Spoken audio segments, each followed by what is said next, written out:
have two different thumbnails for this one. I'll be uploading both on YouTube, and then YouTube does this where it offers half the thumbnails to some people and half the other, and then whichever one people click on the most is the thumbnail that it keeps. So you might have a different thumbnail than this one, not that you care. But there's two things that can be true at once. Let me get my other folder here, my other thumbnail, because two things are true at once in this case. Number one, the era of men is on the rise again. And number two, turns out studies misjudged men the whole time. You know, whenever I look up stuff, I always try to find good news for you guys, because so many of you say, it's all doom and gloom. Everything's terrible. Find some good news to talk about. And the good news is, even despite everything that's been thrown at men and all the complaining and all the hating on men, turns out men are still doing pretty good. Granted, we have our struggles with marriage and divorce and child custody. Those things are avoidable if you don't get married. We have our challenges in colleges with acceptance rates and graduation rates. But let's face it, a lot of places are hiring without a college degree now, because if you come out of college, you're basically just a woke retard with a $200,000 in debt. So men not going to college isn't that bad a deal either. And right now in the dating world, you fall into one of two camps. Either you're successful in dating and you're having a good time with it, but you're staying away from long-term relationships. Or maybe you do find that one unicorn, or you think it's a unicorn, and you end up getting married and having kids and all that. Or you're a guy that realizes, hey, the system's really not working out for me. I'm going to avoid it. But hey, you know what? Purchasing ladies by the hour is currently very acceptable in today's society. And ironically, that's cheaper than actually maintaining one. So maybe that's not such a bad deal. So all things considered, guys really don't have it that bad, as much as we like to make fun of things. But science is actually backing this up. And there's a couple of studies that, you know, usually when you search for like, how are men doing, they almost always use the litmus test is how well women are doing, and are men doing better than women or worse than women? It's that same old joke where it's like, 1 in 3 homeless people are women. We need to do something about this. And it's kind of like, yeah, but what about the 3 out of 4 that are men? Is that something we don't need to be concerned about? Well, why do most people not worry about men? We can say, society and blah, who cares? The truth of it is, society doesn't worry about men because for the most part, men can take care of themselves. For the most part, it's the women, the tall children, as it were, that need to be coddled and taken care of. Well, studies are showing now that men are still doing pretty darn good. As a matter of fact, they're happier. And then, in relation, women, well, in the past 70 years, or past, 50 years, women are doing worse off. The more they get, the more they complain, the more unhappy they're about, and then they just turn out to be miserable no matter what you do. So both these thumbnails are great thumbnails. I should be able to run 2 thumbnails at once. First, let's start here. I got a bunch of different things. I got videos of Chinese ladies that are now feminists, and they're destroying China. I've got articles about Japanese women growing old and trying to tell themselves they're doing great. I got articles, I got studies, I got it all today. I think you guys will find this entertaining. It will be a little bit longer video. So for that, I apologize, but well worth it. So from Pew Research Center, and this just came out last month, how Americans see men and masculinity. Republican men stand out in views for their own masculinity, changing gender roles and men's progress in recent decades. This is one of the reasons why I say you're gonna have a hard time convincing me you're both red pill and leftist. Now you can say I'm liberal, I'm anarcho-capitalist, I'm anti-government, I'm traditionalist, I'm conservative, I'm true liberal. That's fine. But you can't be a leftist, because leftists hate men. They want men effeminate. They want men weak. They want men stupid. And nothing is a better example of this than this survey. They asked a few questions here. Let me scroll down through here so we can find it. Why is my page not... Scroll down. What the hell? Why is it... What in the... Okay, there we go. Confuse me. What's going on here? They say, let me find the top again here where we were. The status of men in American society has been at the center of most recent national political conversations because men basically almost single-handedly saved the United States. Some people have spoken out about what they perceive to be attacks on traditional manhood, while others have warned about what they see as toxic masculinity. More broadly, many have expressed concern about how men are doing socially and economically. Amid these conversations, we asked 6,204 U.S. adults about their views on men and masculinity. Our survey covered traits people think are valued too much or too little in men these days, how acceptable they think certain behaviors are in men, and how they think men have fared relative to women in various aspects of life. The survey was conducted September 3rd to 15th. Now, what's important to remember about this is, number one, usually narcissists, left-leaning people, and women are the ones that usually take surveys. So that's why they always have a few percentage points of bias towards both women and the left, because men, especially conservative men, are usually working and have better things to do than take stupid online surveys. Trust me, I know. But they basically say 25% of the people in the United States have a mostly negative view of men who are manly or masculine. That's only 25%. That's not much. Now, granted, those 25% are in the news, they're in the media, they're in Hollywood, they're in music, etc. They're on the internet, they're in major corporations and DEI. But the other 75% are pretty much like they have a mostly positive view of masculinity in men, 43%, or that their views are kind of like meh, neither positive or negative, 31%. Meaning all this attack on toxic masculinity and men are toxic and men are awful and men are all the bad things, there's only about 25% of people that kind of agree with that. That's not good. I mean, for the leftists and the feminists, considering that 50% of the country is kind of Democrat and the other side is Republican. That means there's a whole lot of Democrat dudes that say, yeah, you know what?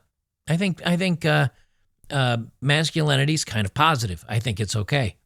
They say, but among Republican men, 45% do think people have negative views of masculine men, and the vast majority of those who feel this way say it is a bad thing. Much smaller shares of Republican women, 25%, Democratic men, 20%, and Democrat women say people view masculine men negatively. Republicans and Democrats include those who lean towards either party. So, yeah, Republican men, or what I would say maybe traditional or traditionally conservative men that are not left-leaning at least, they do say, you know what? Yeah, there's a little attack on masculinity here. And I think too many people have a view of negativity towards masculinity. But where do we get those views from? Because we're not surveying other Americans. You know, I don't talk to my neighbor and say, hey, how about that whole masculinity thing today, huh, Bob? And he's like, yeah, buddy, let me tell you, masculinity just painted my car and put a new air freshener called masculinity hanging from the mirror. That's not how the real world works. Where they're getting their feedback from is, again, music, commercials, TV, you know, the social media, news, those kind of things. And a good number of Republican men say, yeah, I kind of see this. I kind of see it and I don't like it. That's good. That means that a large portion of this country is aware. And so when they see the woke propaganda and they see the anti-man stuff, they say this is bad. Like, I'm not going to buy that product. I'm not going to support that thing. That is a win. That means that the narrative of men need to do better and men are being made fun of for being masculine and this feminization of men is bad. That's good. The fact that this is getting out there. This is what's interesting. 6 in 10 Americans say people in the U.S. don't place enough value on men who are caring or open about their emotions. Now, this shows you the feminization of men. That 60%, they say, 60% of people say that men need to care more and be open about their emotions, and they need to be soft-spoken, and they need to be affectionate. These are the blue pill people, both men and women and conservatives and Democrats alike and leftoids and all the rest of it. And this isn't about the politics, but it is about leftists and authoritarians and control freaks, right now at least, versus those of us that want to be strong and masculine and free and brave and patriotic and love of country. That's really what we're talking about when we talk about the two sides right now. Well, interestingly, they kind of say the same thing about, but only 26%, probably the same 60% that voted that there's not enough caring and open emotions. 26% said there's too much emphasis placed on men being confident, 26%, assertive, 34%, risk takers, 33%, physically strong, 38%. But that's a minority, which means there's also when people say there's not enough emphasis on men being confident and assertive and risk-taking and physically strong. There's this very strong divide that's happening in the country, and it's a lot more than politics.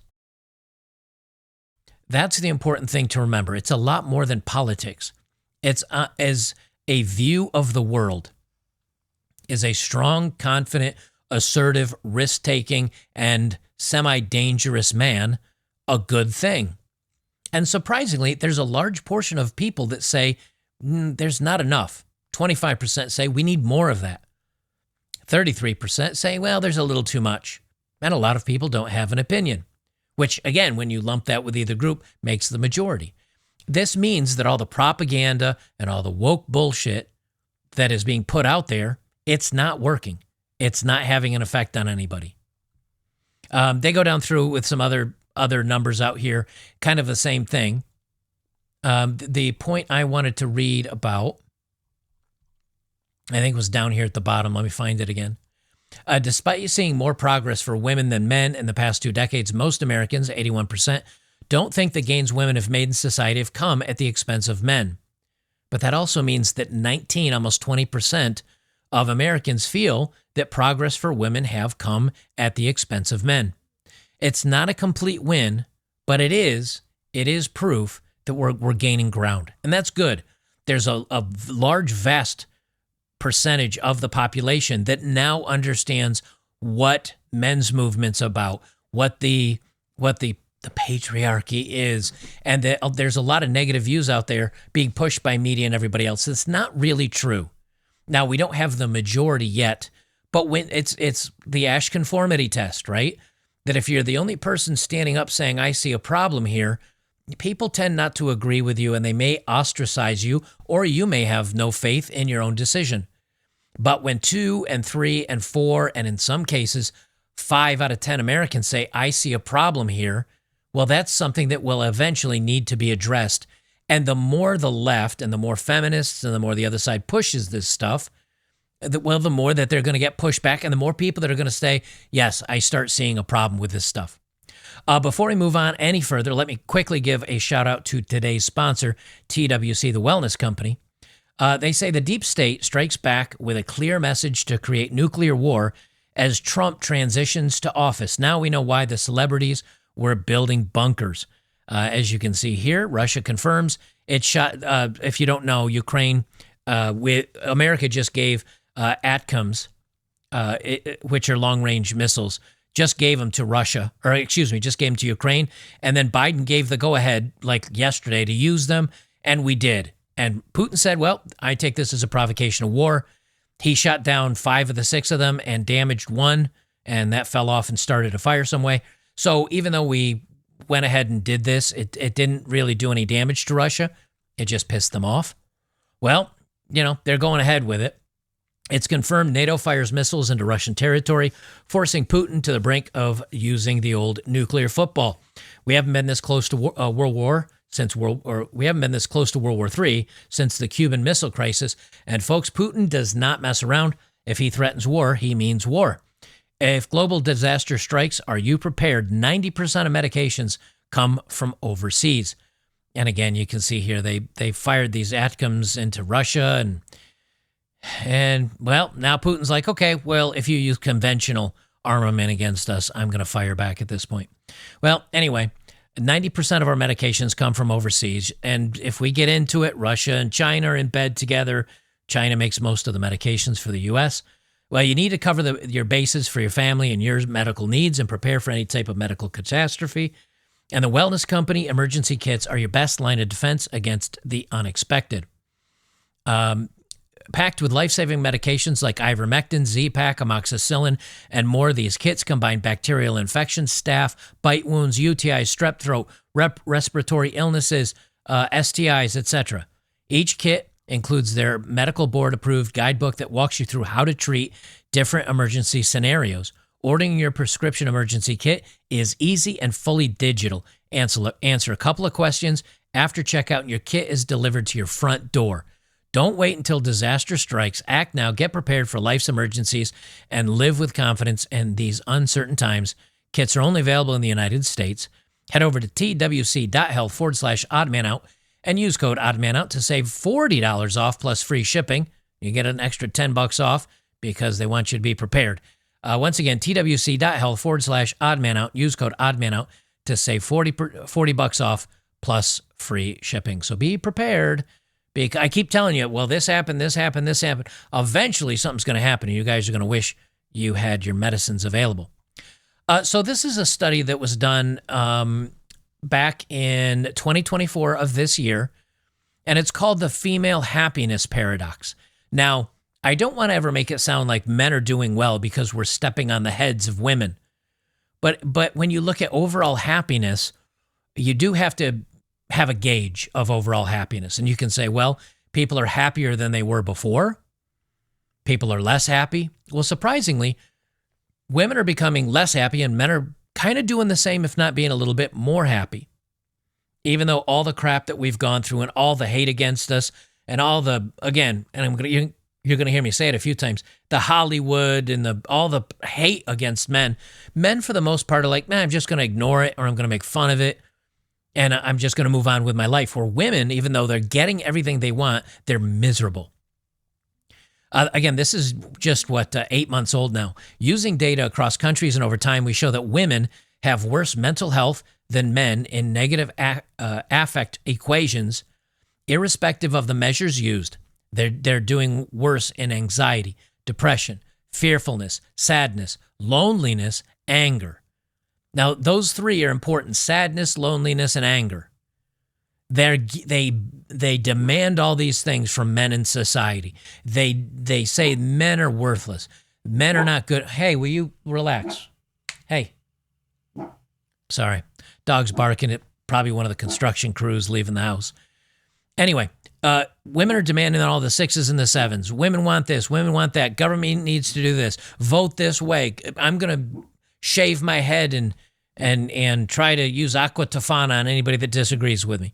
What's it all boil down to? Sadness, loneliness, and anger. But the anxiety and they're fearful and they have all the emotions going absolutely crazy. And in the meantime, guys are like, we've kind of had to deal with this crap since we were 18 and on our own. I've had to deal with, I don't have a backup plan. If I fail as a man, I'm living in my car, I'm homeless. I just got to do what I got to do. Men deal with that from the age of 18. So by the time a young man gets to be 30, 35, most of them are well-adjusted and say, hey, I've been here, done that. I'm not going to freak out. I can handle this. But women can't, because all through their lives, they were perfect princess and they were daddy's little daughter, in many cases, mommy's special princess because daddy's not around. And they got coddled and handheld, and then they're released into the wild, and if things don't go their way, they actually mentally freak out. Well, they continue on. Women also have more days with bad mental health. Well, there's not a shock. And more restless sleep. Women are also less satisfied with many aspects of their lives, such as democracy, the economy, the state of education, and health services. Now, why do they care specifically about those things? Because that's the NPC narrative being parroted by mainstream news and by feminists and social media. Oh, it's a orange man bad, threat to our democracy. The patriarchy is a threat to our democracy. Toxic men, and the economy, which they actually struggle with the economy. I don't know why. Everybody tells you it's great. Why don't you believe them? The state of education, which, again, I don't know why. Maybe because of their school loans they got to pay for their underwater basket weaving degree. And health services, because if you can't do the yeetus fetus, then your rights are being taken away. Well, so they're suckling at the teat of misinformation. They're also less satisfied in the moment in terms of peace and calm, cheerfulness, feeling active, vigorous, fresh, and rested. Now let's twist that, right? Let's put this in the men's terms because that's really what we care about. Men suffer less from all these negative things. Men also are more satisfied in peace and calm, in cheerfulness, and feeling active, and being vigorous, and feeling fresh. Sounds like a sanitary commercial. I feel very fresh today. And rested. They say differences vary over time and location, but when they now find strong evidence that males have higher levels of both happiness and life satisfaction in recent years, even before the onset of the bug. As in the past, women continue to have worse and worse mental health. A detailed analysis of several data files with various metrics now confirm that men are happier than women, and the size of the effect is not trivial. It's a big deal. It's not just a little bit. Men are doing way better. Now, you guys out there that say, well, not me because I've got this bad thing happen or that bad thing happen. Let's use our high IQ brains, right? In average, men are doing better. Now, if you're struggling, that means maybe that you need to get some help with it, right? Or that you need to change your perspective on life. And I have something I'm going to read at the end of this that may help you with that. So hang in there. For those of you that are kind of down on your luck or you're feeling bad about things, I do have a bit of motivation in this episode. It'll come at the end of the video. So please hang around for that if you'd like to hear it. So men just doing great, great, great. And they have the full study here. It goes further into depth. I'm not going to read into it. But something that I found that was, in essence, interesting is because a lot of times, if I'm looking for a story, I'll read one that says men are doing better, and then you read another one that say women say they're doing better than men. And you can't have two things true at once, right? And this is a study, Gallup polls, research demystifies the gender gap in life satisfaction. And they say here, key findings. On the surface, women do report higher life satisfaction than men do, much higher. And you say, well, how can this be true? This doesn't make any sense.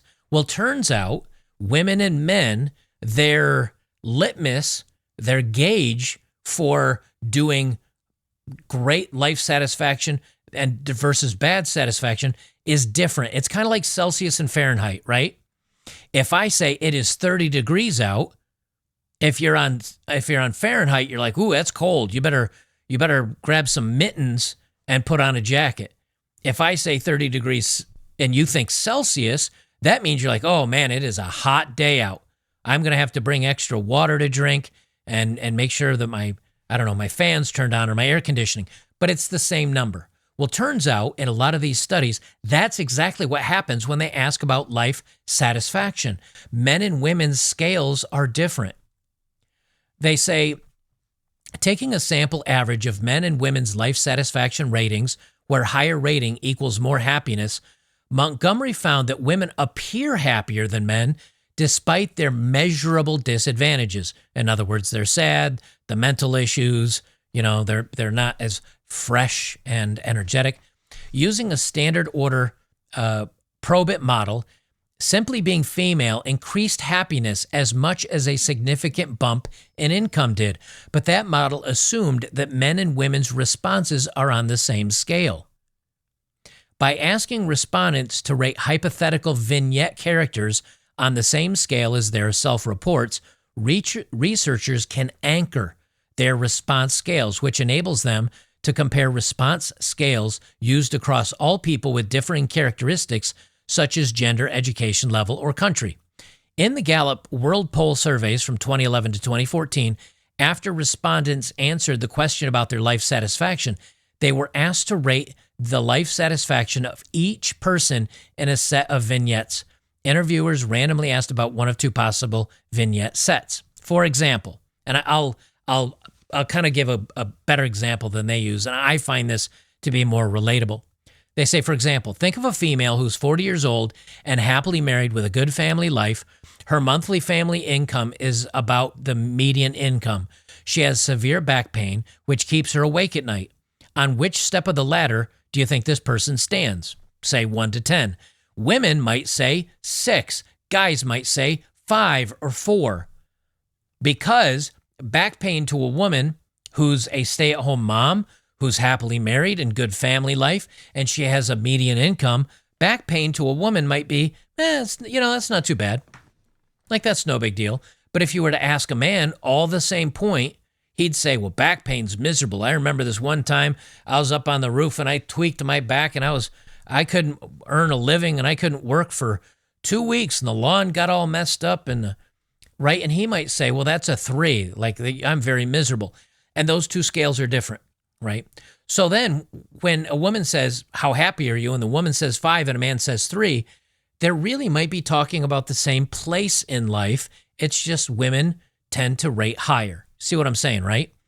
So in this case, they say Montgomery found that women rated every single situation significantly higher than men did, suggesting women tend to give higher ratings for the same life circumstances. This held true regardless of whether they were rating vignettes of men or women. In fact, the differences between women's and men's ratings were similar to the magnitude of differences between women's and men's self-report of their life satisfaction. After Montgomery used this adjusted model to simulate women's life satisfaction ratings on a men's response scale, comparing them on the same scale, she found women's life satisfaction was, on average, lower than men's.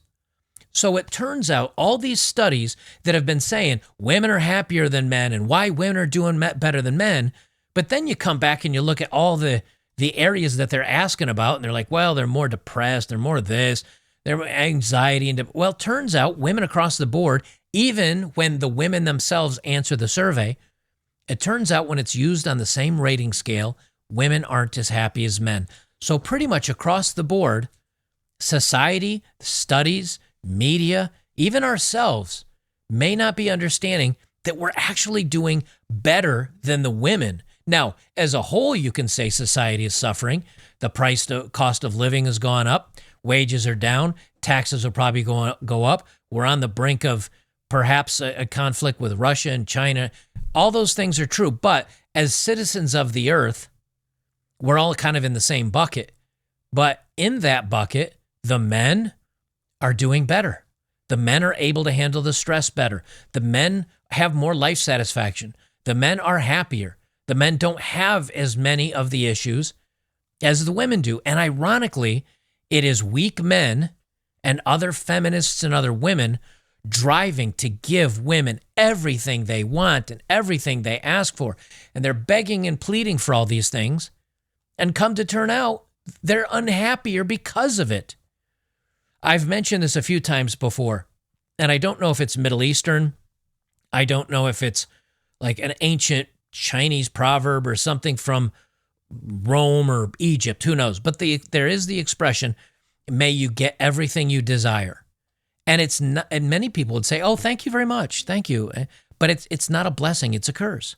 Because once you actually get the next thing, as a human being, our desire is to get the next best thing.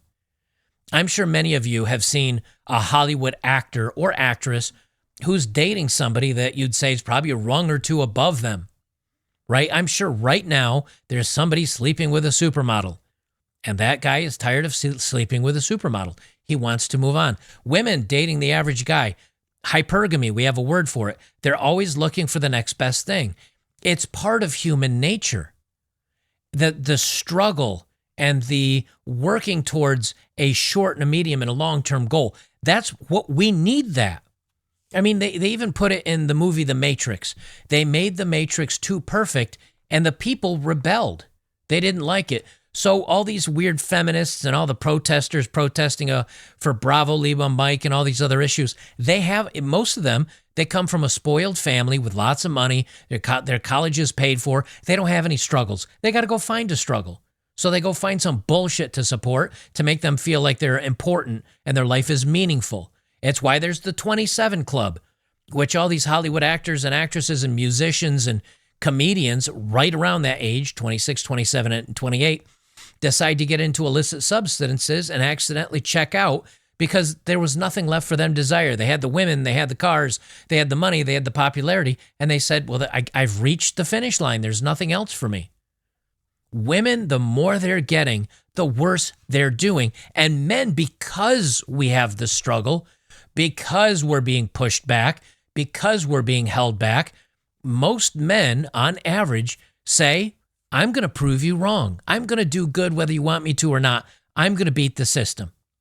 I'm going to get what I deserve. And none of the BS you throw at me is going to stop me.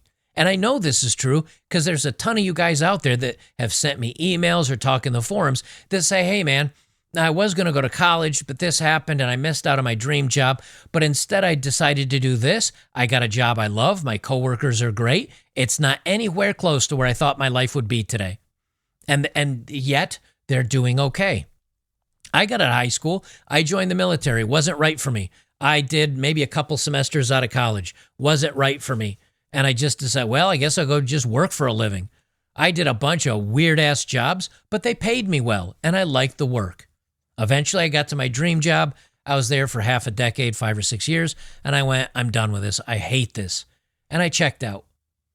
You know, having that good, I got to find something else to do because this isn't working, it actually is really healthy for men and surprisingly makes them happy, as controversial as that might sound. I've got a couple of other stories here that I want to read just to touch on this, because mostly this is about us winning, and we are, in whole. Now you can, again, well, I'm not winning. Well, as a whole, men are doing better than women. That means that 50% of the population's doing well, even though the other half is given all their goodies. But what about everywhere else? You know, in the UK and Australia and Germany and here in the West in the United States, well, all Western countries, feminism is going rampant. And what do you see? You know, I remember when, and I don't want to make this about the politics, but it is kind of a big litmus test between feminists, women, leftists, and conservatives, traditionals, and everybody else, basically. But I remember when Trump won, there's a lot of us that were like, oh, God, this is going to be hilarious back in 2016. And then many of us, including myself, I said, I think Trump's the better choice. We want him to win. And when he did it, yes, there was a lot of screaming and yelling about, you know, the election and problems, and we need to look into a lot of this stuff. But I don't remember men going crazy, shaving their heads and swearing off women and telling women they didn't vote right and saying that men aren't going to sleep with women anymore. That's a female tactic. And so again, yes, there were some issues. But it's mostly the women that act like spoiled children, shaving their heads and proclaiming they're going to use substances to take out their men, and they're the ones saying, if you don't do what we want, we're going to. That's women. That's like what a child does, throwing a tantrum. But it's not just here in the West. Turns out the feminism, and I did a video on this maybe a month or two ago, so I'm not going to go too deep into it, but this plague that is on the internet called feminism is being picked up by Asian cultures. It's being picked up by the Philippines and Taiwan, South Korea, which now that's where the 4B movement came from. Ironically, the 4B movement's very much like men going their own way. Women adopted it, and now their birth rate's one of the lowest in the world. And then Japan picked it up. Japan picked up the feminism, the I deserve everything, and I demand better. And now Japan's birth rate falling off a cliff. And then China. Ironically, China's trying to take us out with TikTok, showing all the worst people on the internet, being absolute retards, and then expecting the rest of us to want to be like that. And then come to find out, it's actually, well, we're poisoning China as well, except we're doing it with feminism. This is an old article, so I'm not going to get really into it, but craving freedom, Japan's women opt out of marriage. Percentage of women who work in Japan is higher than ever, yet cultural norms have not caught up. More and more women are rejecting the double standard. This is feminism 101, and it's now a plague in Japan. And now you have, I forget what they call the young gentlemen. but they're the invisible men. They're the nowhere men. They just stay home and play video games and hang out with their friends. And go, and I saw this firsthand. I stayed in a hostel in Tokyo, And downstairs, they had a game room, a couple of video games. Most of it was electronic darts, and they had a little tabletop shuffleboard and foosball and a bunch of different stuff like that. And it was young guys just there all night drinking beers, and occasionally a guy'd show up with a girl, maybe a girlfriend or a wife. For the most part, it was just young guys hanging out, all of them in their 20s, very early 30s, and they just were having friends, and they were having a great time. They weren't even thinking about women. Is it Baizu? Is that the name? The Hikomori. That's it, Hikomori. Thank you, chat. Well, now Chinese Shengnu, translated as leftover women or leftover ladies, are women who remain unmarried in their late 20s and beyond in China. Well, now this is becoming a huge thing. You know, last month or two, I did a video about a bunch of Asian women, Chinese women specifically, that were complaining because they went to a dating event and 1,000 women showed up and like 0 men went. 0 men went. And they're having the same problem that we have currently, which is the women are demanding way more than they deserve. Way more. You know, if I were to see if I can use an example here, if I go to a house, I want to go buy a house, and I look, and someone last sold this house 5 years ago for $150,000, and I say, okay, 5 years ago, inflation's way up. Yep, things are crazy. How much do you want for it? If they turn around and say 190 grand, 190 grand, 200 grand, I can say, it's a little out of my range. Let's go 175. They counter offer, saying that they just had a new porch and patio put in, and they upgraded the cabinets, and we have that communication. But if I go up to buy this house, and I look at it last was purchased or sold for 150 grand, and I said, how much do you want? And they say $600,000. And I say, you're out of your freaking mind. And they say, well, take it or leave it. I actually deserve $1 million for this house, but I'll settle for $600,000. And you look it over and you say, this is not a $600,000 house. It's a $150,000 house. That's where we are in the dating market. Men are saying, look, you're not that great looking. You're older. You got a little bit of a body count. Like, I don't know what you expect from me, but you're kind of used goods. And women say, well, I have a underwater feminist basket weaving degree, and I get paid $112,000 a year, but I'm also, $250,000 in debt. And I also have a body count of 100, and I have this, and I have 2 kids, and by 2 different baby daddy. And the guy, oh, your value's 0. And so there's no haggling there.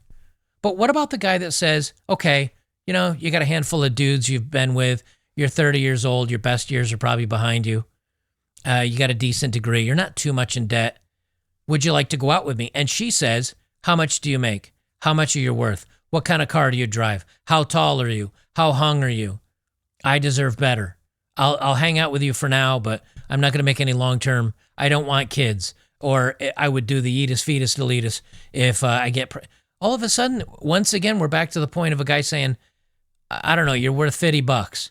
And the woman's like, I am clearly worth $4 million. And there's no meeting the two. That's what's happening in China and Japan and all these others. So here's a clip. I sped this up a little bit and I edited it. This was originally like 30 minutes, way too long.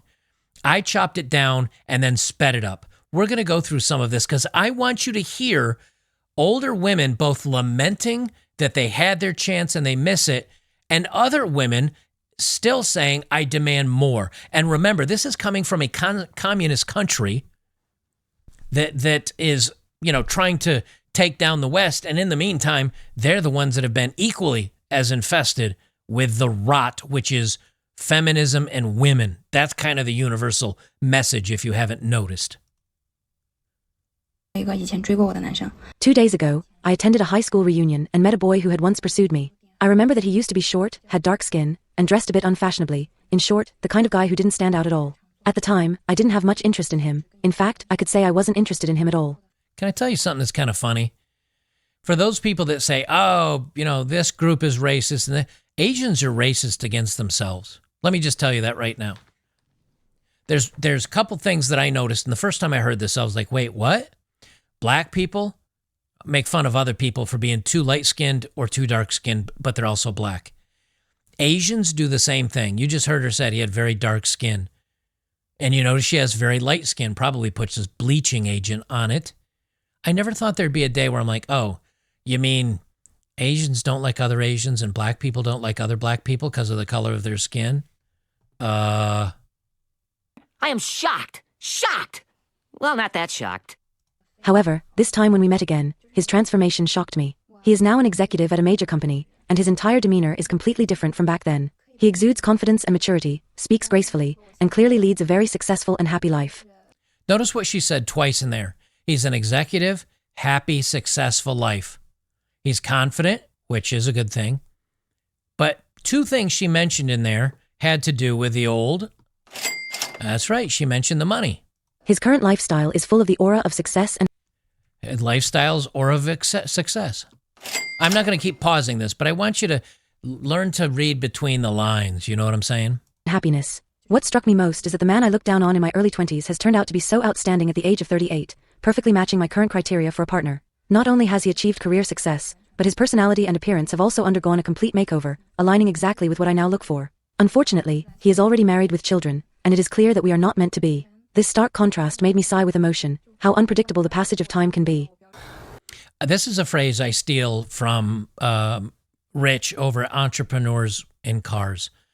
And I don't know if he originated it, but he's who I heard say it the most. I'm sure somebody came up with it before him, but I'll give him credit because he's where I heard it from. He said, women don't want to run the race with a man. They want to wait at the finish line and bang the winner. And that's what she's alluding to. She had the opportunity to get with a guy that was maybe a little less than her in his youth, or that showed some promise, but he wasn't there yet. And by doing so, then she gets to ride the gravy train, or she might not. But it's part of that risk you take. It's the same thing. And as a man, you take a risk getting with a woman. She might cheat on you. She might leave you. She might get fat. You might get married and she turns into 250 pounds and beats you with a frying pan. It's all a gamble. That's the way relationships are.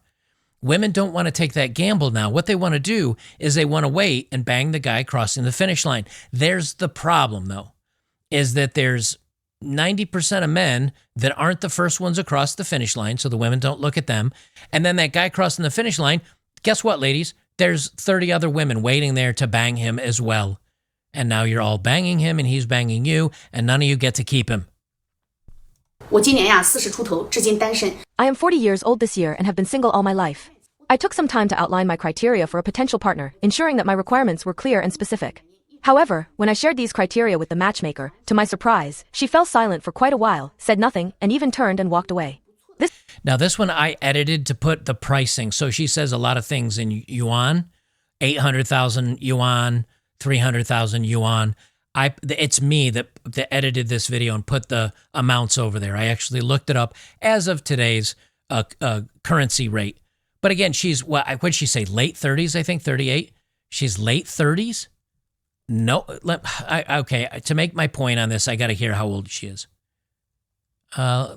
She's 40 years old. Okay, 40 years old.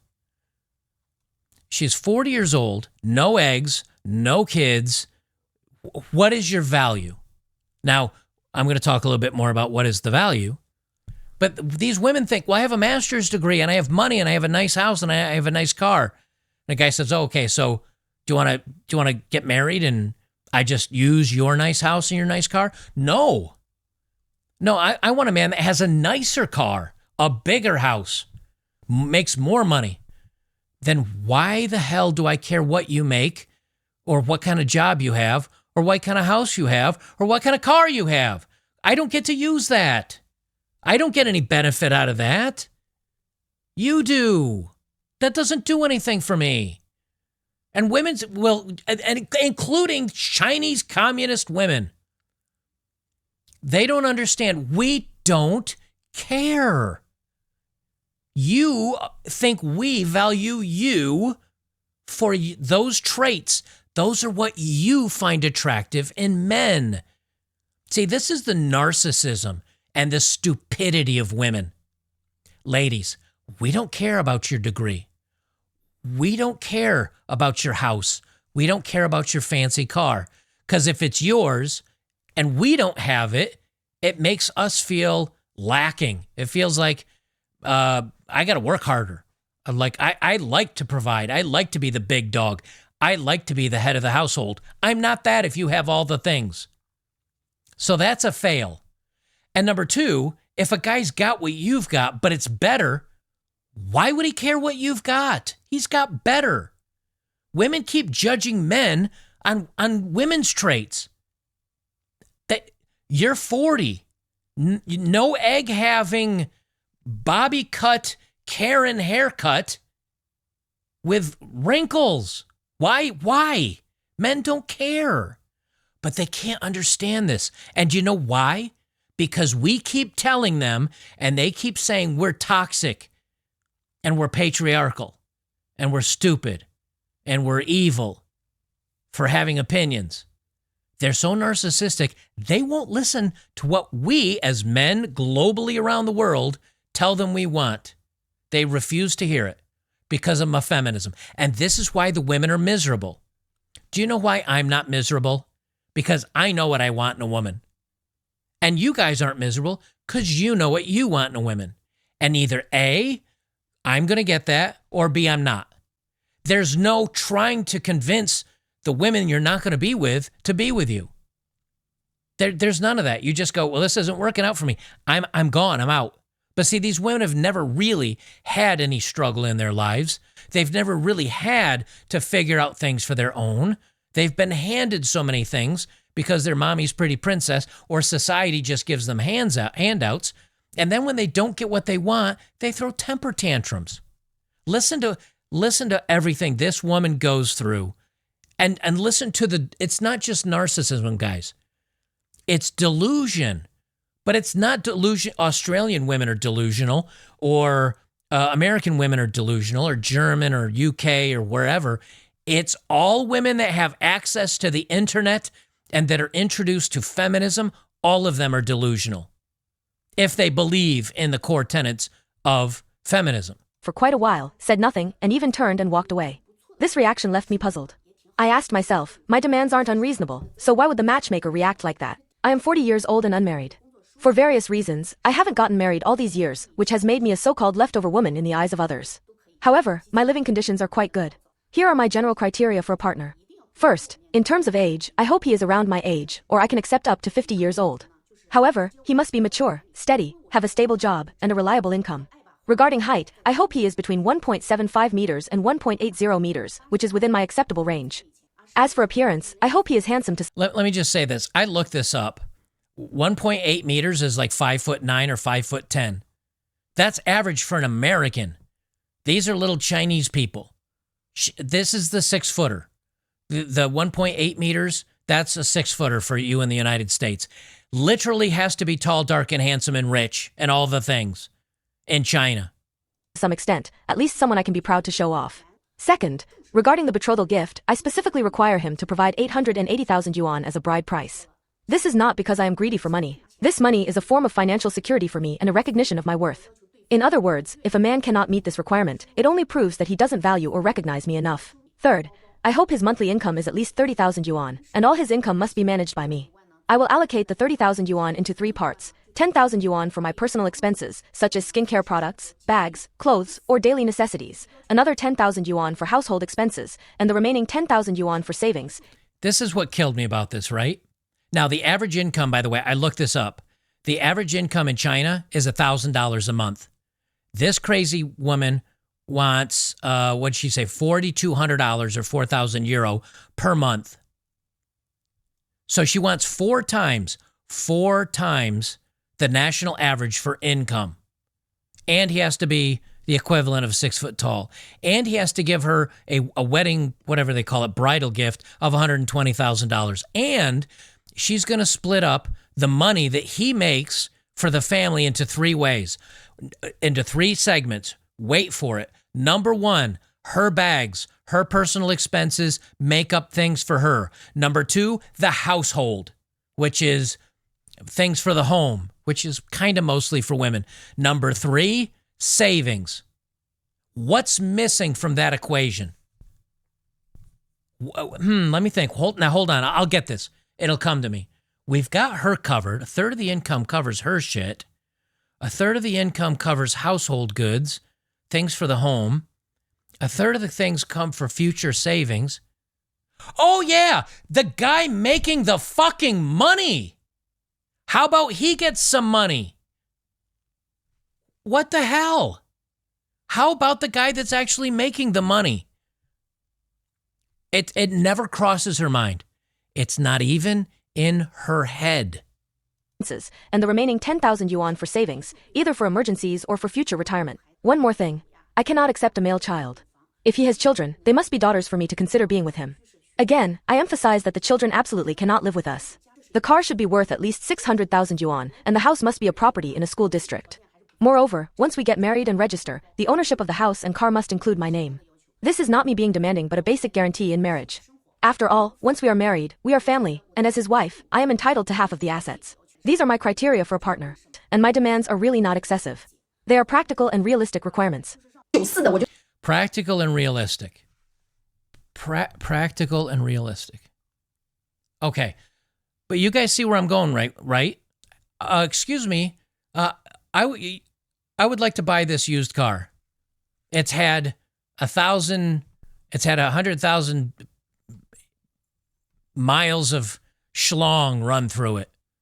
It's got a body count of 100, triple-digit body count. I'm willing to buy this car anyway, even though it's heavily used. I'm willing to offer you $10. No, $1 million. You want $1 million for this used, worn-out car. Well, there's no more haggling after that. There's not even a meet in the middle at 500 grand. That's literally what she just did. What does she offer? I offer no eggs. 40 years old. Attitude. Not great looking. I mean, she's certainly not a dime package. What do you demand? I demand all the things. Well, we're not going to meet in the middle on that. Now, you might be saying to yourself, but well, Joker, why is this in the era of men? Why is this in the era of men is on the rise again? Because the men are happy. I did the video a month ago about the thousands of dudes that didn't show up to the dating thing. The guys are fine. They're hanging out with their other friends. They're hiring professionals. They're watching stuff on the internet, for their evening entertainment, shall we say. And after the post nut clarity, they're like, okay, well, it didn't even cost me $5 for a Big Mac. I didn't even have to go to dinner. And suddenly I don't really care so much about women anymore. That's the great thing about a guy. Women don't understand that, by the way. Men don't really need women, but for kind of one or two things. Companionship, empty the sack. And one of the things guys can do pretty well, they can also now pay women to do that for them. And then they're like, clarity, stoicism, quiet.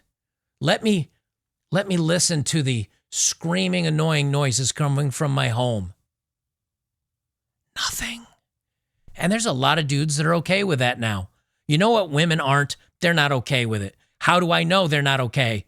Because these women are making videos on the internet complaining about how they're not okay.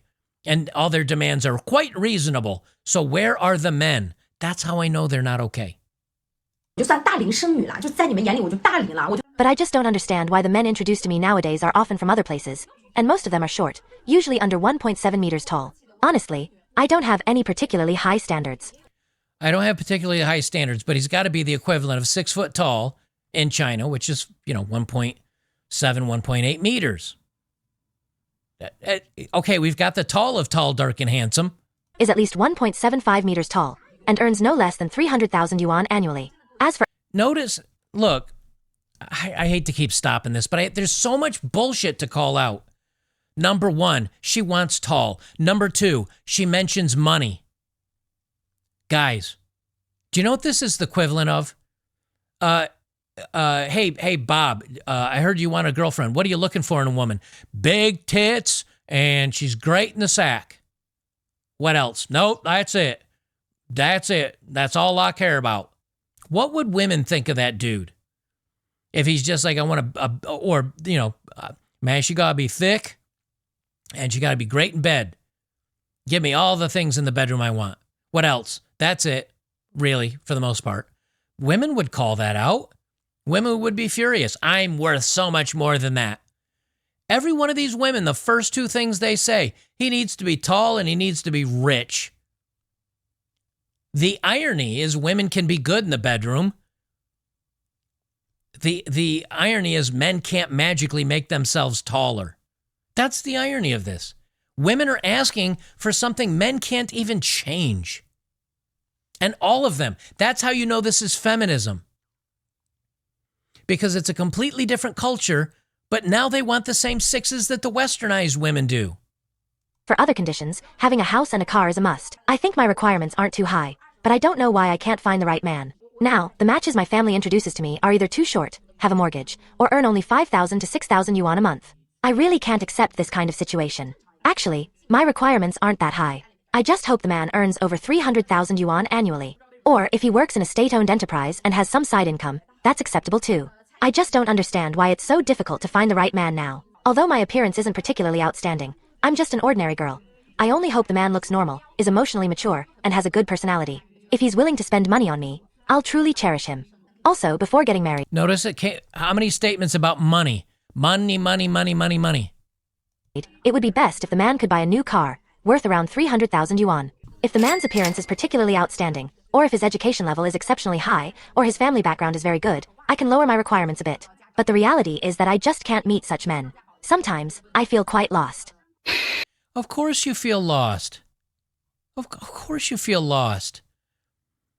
You're demanding a tall guy that you mentioned he needs a new car, he needs to buy a new house, needs to make all this money, give you...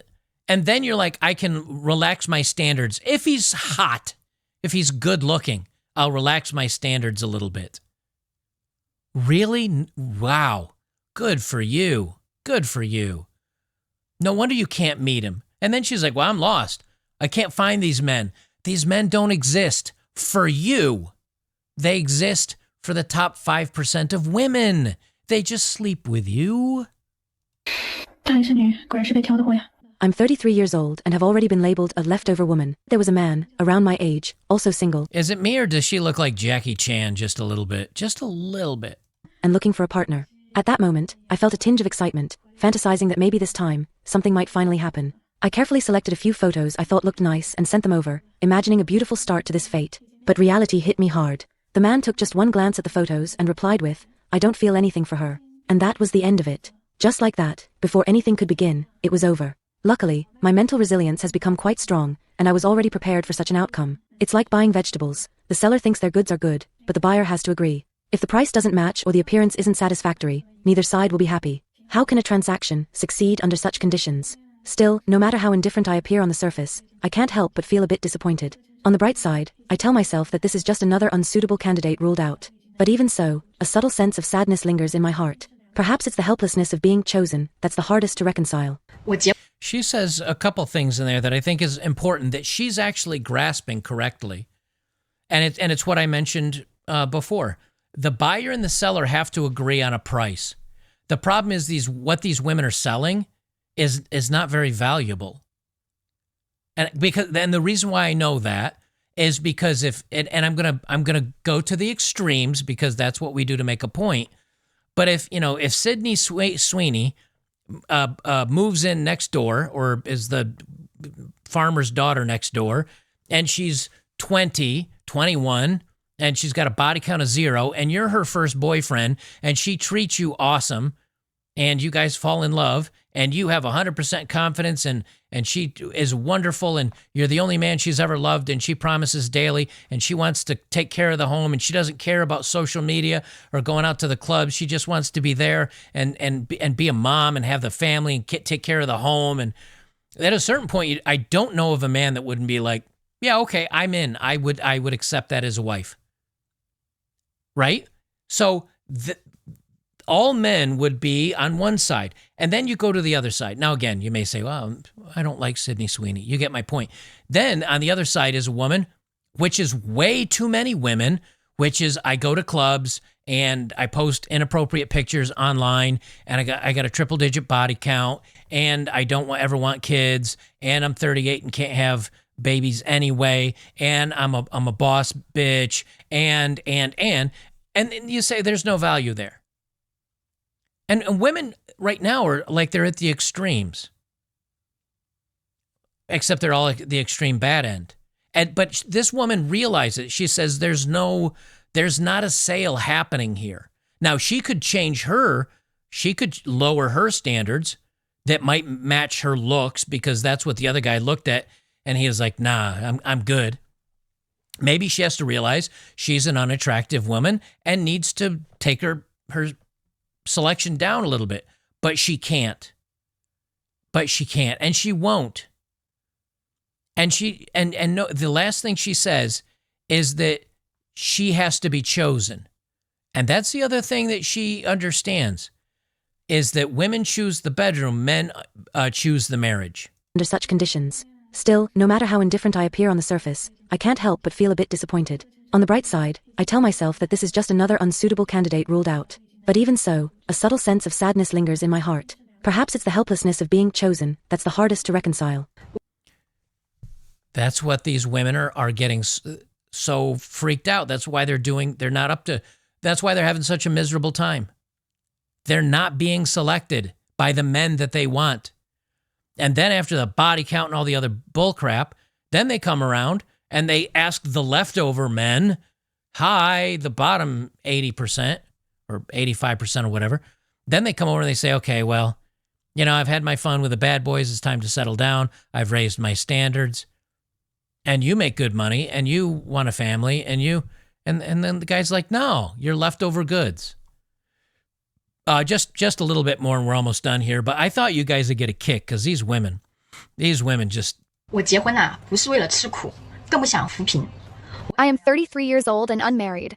Although I haven't found a truly suitable partner yet, I want to say that my view on marriage is very clear. Rather than settling for the wrong person, it's better to remain single and live an easier, more carefree life. But if you marry the wrong person, what awaits you might be endless household chores, constant arguments, and overwhelming family pressures. That's Feminism 101. The overwhelming household chores.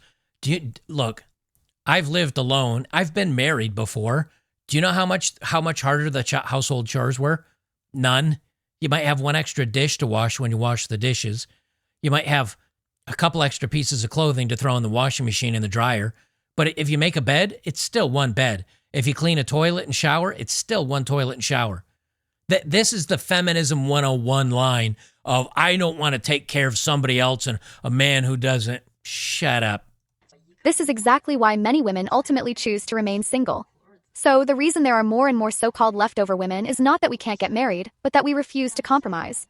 We don't want to settle, we don't want to lower our standards, and we definitely don't want to end up in a more oppressive life just to get married. What makes you think you're qualified to make me give up the happiness of being single to live with you? No car, no house, no ability, and yet you expect a woman to struggle through tough days with you. This is simply naive. That's Feminism 101. Nowadays, more and more women are clear-headed and unwilling to sacrifice their freedom, happiness, and comfort for marriage. Choosing to stay single is not out of helplessness, but a display of wisdom and courage. That's Feminism 101. She's literally parroting the same talking points that the blue-haired feminists over here parrot. Same thing. Coming from the heart of China. Girls, do you know what it's like to be 36, unmarried, and without a boyfriend? It's not the independent, clear-headed heroine you might imagine. If I meet someone I like and we get along well, if I show any temper, they'll say, "You're not young anymore. If you still don't understand things and need me to coax you, why am I with you?" Because of my age, many things become intolerable. So maybe love is something for the younger years, and if possible, it's best to enter marriage when you're young. The TikTok user Rice Kernel is a woman from Hangzhou. On June 15th, she posted a video expressing regret for not getting married in her 20s. Previously, she posted a video complaining that even with a master's degree, it wasn't until she was 28 that she realized that standing, older single men wouldn't be interested in her. Now, the ones pursuing her are single men from rural areas, and she feels she can only marry into the countryside. This comment resonated with many single women. I just want to pause on this for a second. So the men she wanted, the rich guys, the men of value, she waited too long. They have their choice, and they're choosing younger women. Your master's degree doesn't matter, by the way, sweetheart. And so who does she find that has interested in her?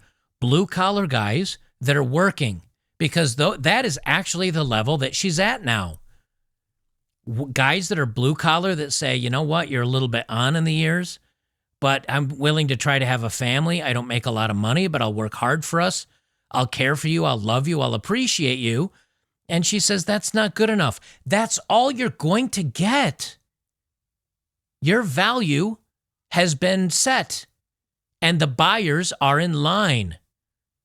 The people that you want to buy do not value you. They cannot understand this simple, basic economic lesson. Your value is here. What you can get is here. It is an even trade.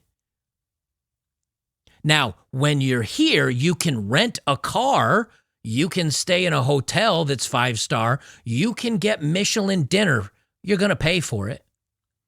But for one night, you can eat in a 3-star Michelin restaurant. You can stay at the 5-star hotel, maybe even a couple nights. You can rent that luxury car for $1,000 or $2,000 a day. But your value is here.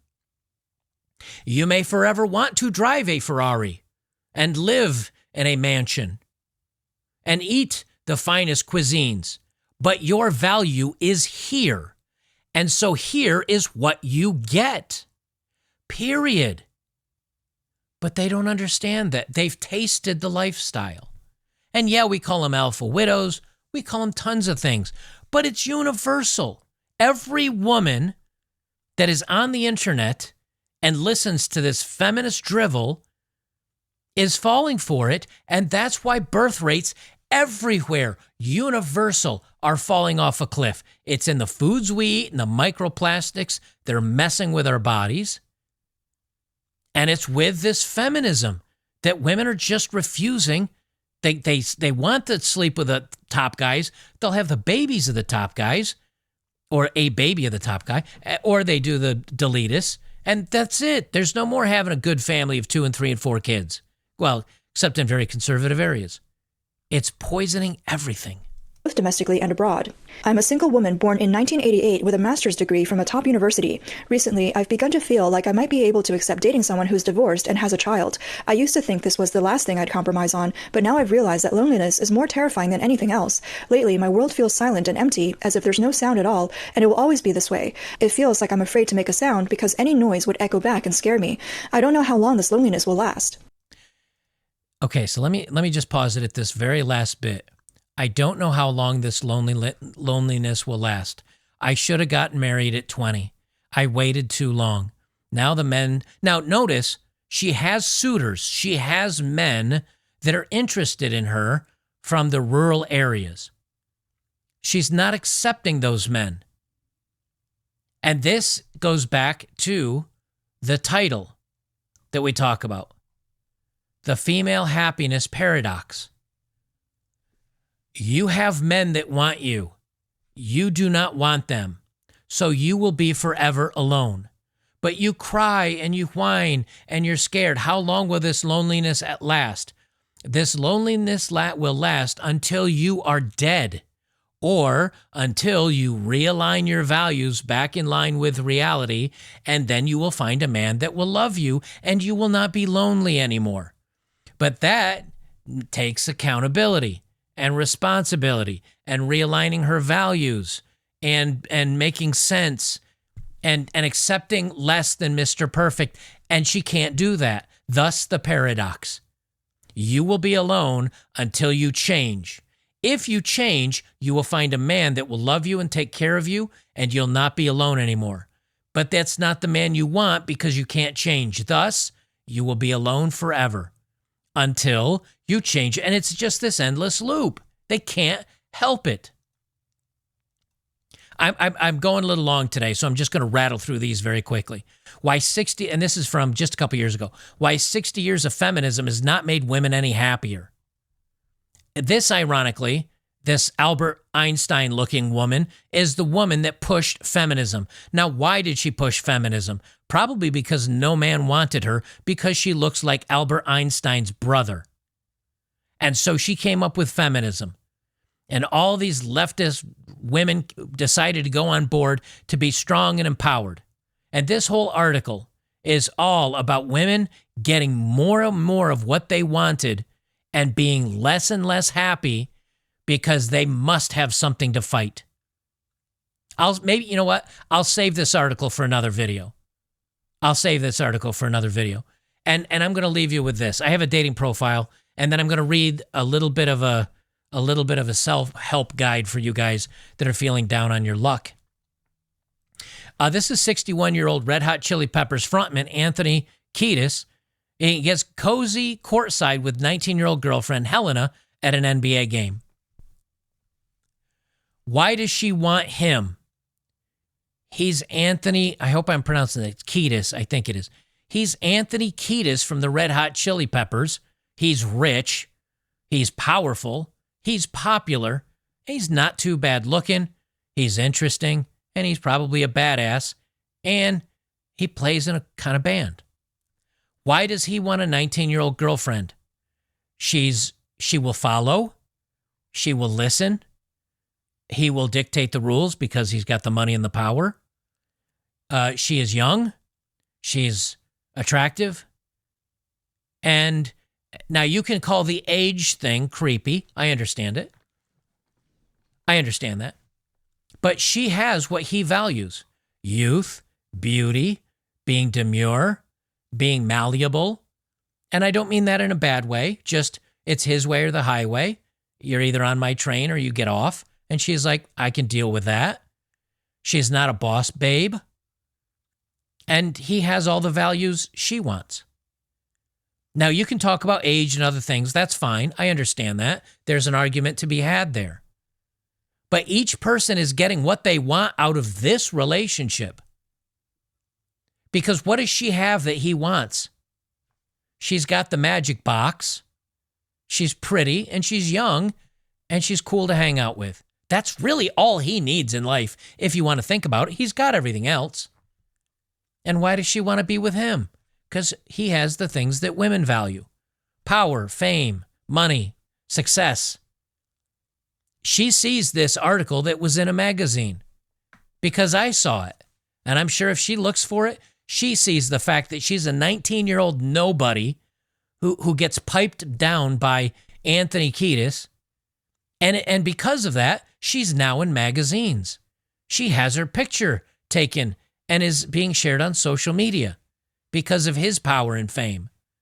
They're both getting what they want. So who's really the happiest in life? Him? I'd say he's pretty happy here. Her? She seems she's got a nice little smile looking off into the distance. Are we to shame people that are happy because they both get what they want, even though they don't fall inside of what we think would be the norm? This is a question. I'm not making a statement here. It's a question. If they both say, I'm very happy, who are we to judge? But interestingly, all the people that would have the most crap to say about this and complain about the age range and, oh, he's just this, and they're all the feminists that are single and miserable, taking prescription meds so they can sleep at night and not want to draw a line on their arm the long way and take a hot bath, if you know what I'm saying. So who really has it wrong? I don't know about you, but I'm just saying everybody that thinks they knows what's going on, I don't think they do. And these women that swear by left, right, and the other, they're not doing well. And the studies show it. While the guys are doing okay. The feminists are screaming about this picture. They're losing their minds. They're having meltdowns because a 19-year-old woman is with 16-year-old Anthony here.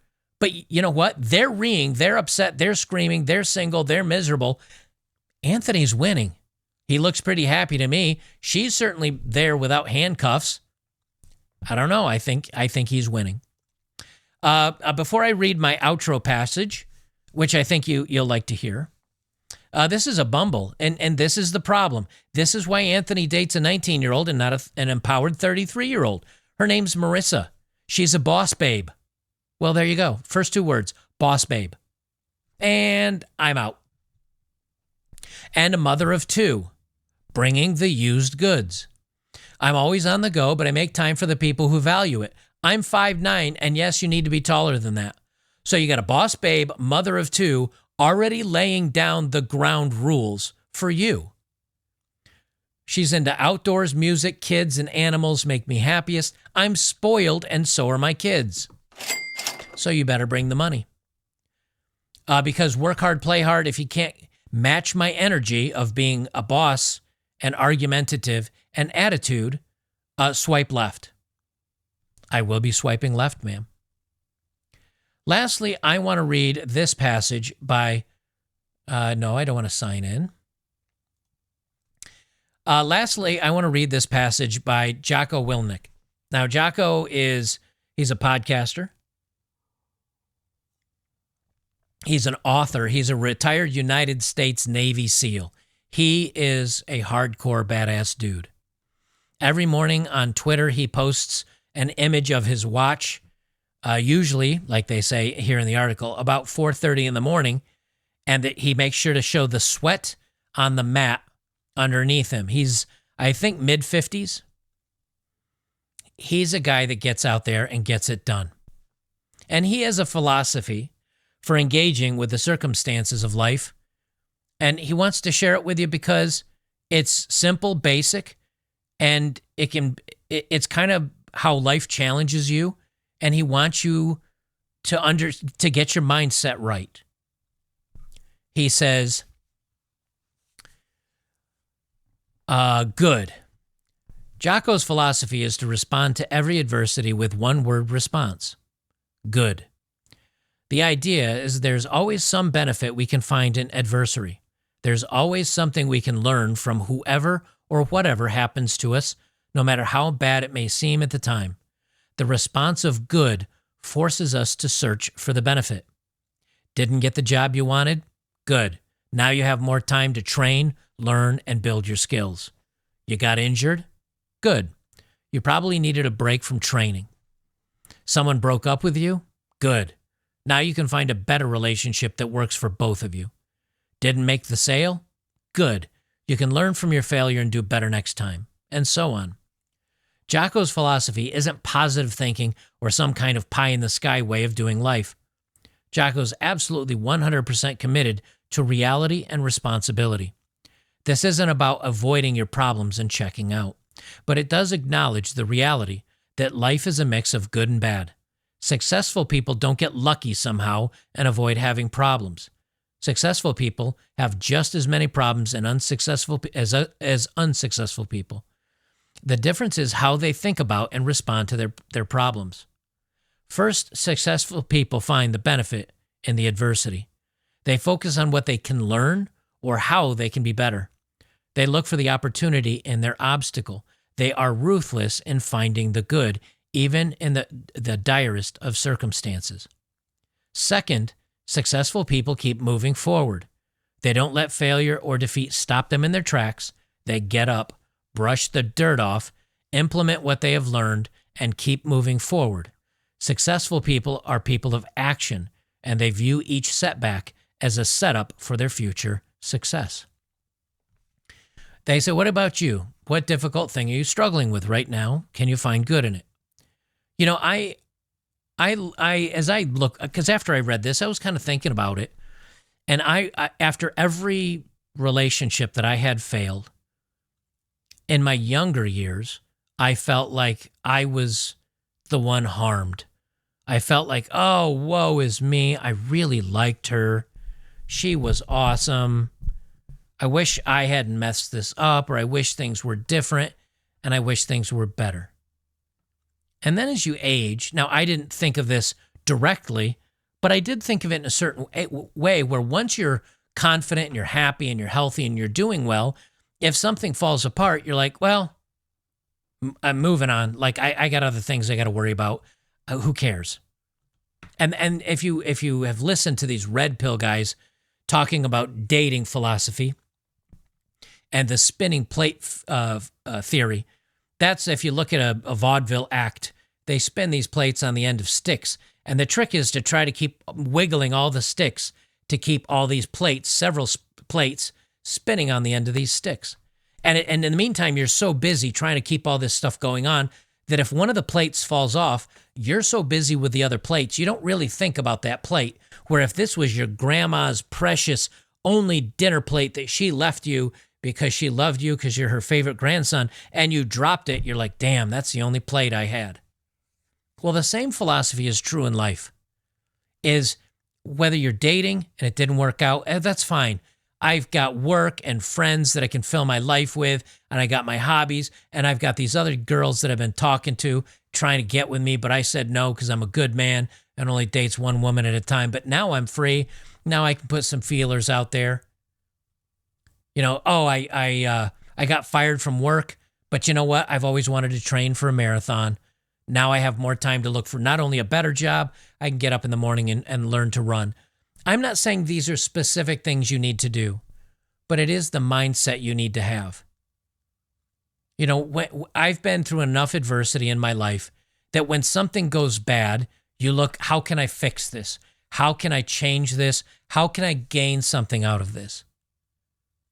And it doesn't always work, but part of the drive for life, part of what makes you a man, part of what makes you happy, part of what is fulfilling is taking that challenge, tackling it, overcoming the adversity, and that feeling you get when you finally make it, that feeling when you win or you succeed or whatever. It's problem, goal, overcome. And when you do that, that is the meaning to life. Always leveling up, always looking for new, always fixing problems, always striving for better. And if it were given to you completely, there'd be nothing else to strive for, and you'd be miserable. And that's why women today are miserable, because they demand everything, they get nothing, and what they do get, a lot of it is handouts because they're women, or they convince men to give it, or the government to give it. And the more they're given, the more miserable they are. And I counter that with the harder the time, two things are going to happen. The weak men will fold, but the strong men will be forged in the fire, and they will come out stronger on the other side. I want you to be those guys. I'd like to aspire to be that man. And so with the adversity, continue to push. I think men are. I think men continuing are. At least the vast majority of men. There's a lot of weak beta simps still out there. There always will be. But they can fold. They'll go by some people you can't save. But you can save each other. You can save yourself. And you can hang around like-minded men that drag you up instead of drag you down like crabs in a bucket. Speaking of which, don't forget, guys, I have betterbachelor.locals.com. We have a great group of like-minded men over there. There's, I don't know how many guys we have over there, but we watch movies, we have forums, we do UFC events. Even if the events or the movies aren't great, we have a good time hanging out. Hang out with some like-minded men. We've got a gilded server, which is very much like Discord, where you can hang out and talk and chat, and whether it's by type or voice with other people. Hit the subscribe button. Check it out for a month if you want. Come on over for a year if you want to. We do all sorts of stuff like movies and all this good stuff. I think you'll like it. It's a great group of guys. It is where I've made most of my recent companionship is talking and messing around with the guys over there and having a good time and just getting into trouble with those guys. I think you'll enjoy it as well. Guys, I will leave it there. Thank you very much for joining me today. I hope you enjoyed it. I know we went a little long, but again, I think it was worth it. Keep striving, gentlemen. We are on the rise again, so long if you choose it to be.